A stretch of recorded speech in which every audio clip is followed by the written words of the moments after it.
From the studios of Farm Journal Broadcast, this is U.S. Farm Report. Welcome to U.S. Farm Report this weekend. I'm Tyne Morgan, and here's what's in store over the next 60 minutes. Under pressure, how crumbling commodity prices are producing a bleak profit forecast on farms across the U.S.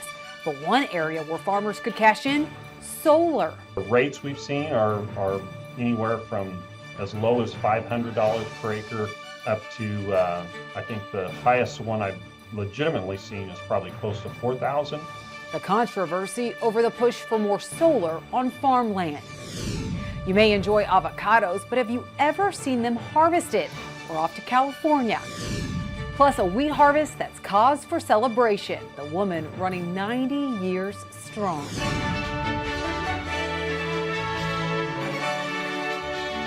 Now for the news. Expected big crop numbers this season has economists forecasting negative returns for both corn and soybeans. University of Illinois ag economist Scott Irwin posting his latest calculations on X via Farm Doc Daily. This is based on potential crops in Illinois. With an average yield of 227 bushels per acre for corn at a price of $450, when factoring in costs and a $359 per acre cash rent, the farmer return is negative $110 per acre. However, returns are positive if there's no cost for land. Just 2 years ago, farmers could expect a positive $332 per acre return due to higher prices. And on the soybean side of things, with a yield of 72 bushels per acre and a price of $11.30 per bushel, returns are forecast at negative $57 per acre. Irwin admits this is just a starting point and every farming situation is different. However, he says, quote, unless something dramatic happens on the supply side and soon, the great bull run of corn prices that started in August 2020 is over, end quote. So what does this all mean for land values? Well, real estate experts tell us a lot has changed in the ag land market in the last 12 months.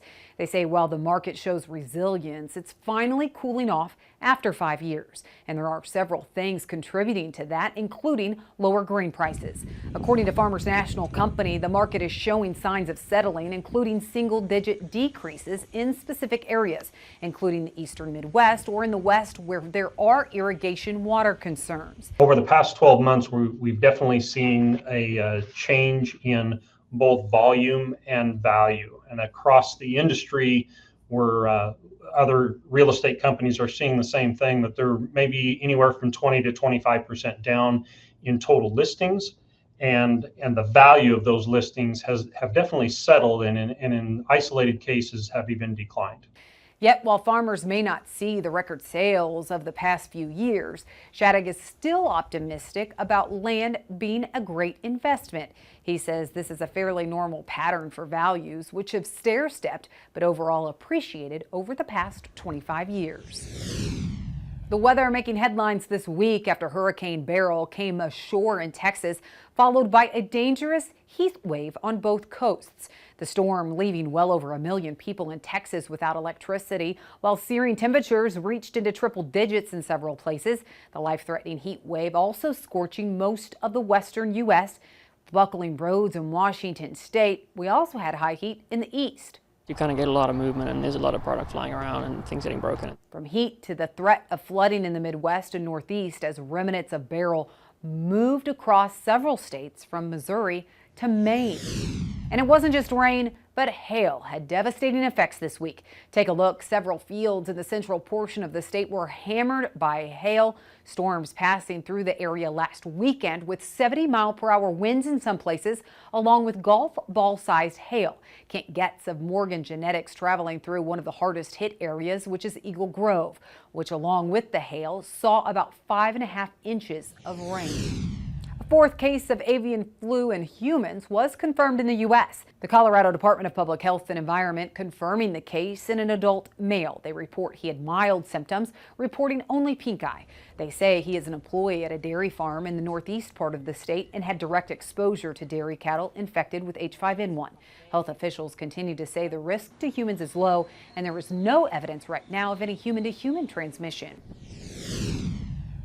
Well, Google is exiting ag. A parent company to Google is getting rid of an ag tech subsidiary under its umbrella. The company is Mineral CEO saying the company will no longer be with Alphabet, but that its technology will live on inside of agribusinesses where it can have maximum impact. Mineral was founded in 2018. It was part of the Moonshot factory of Alphabet.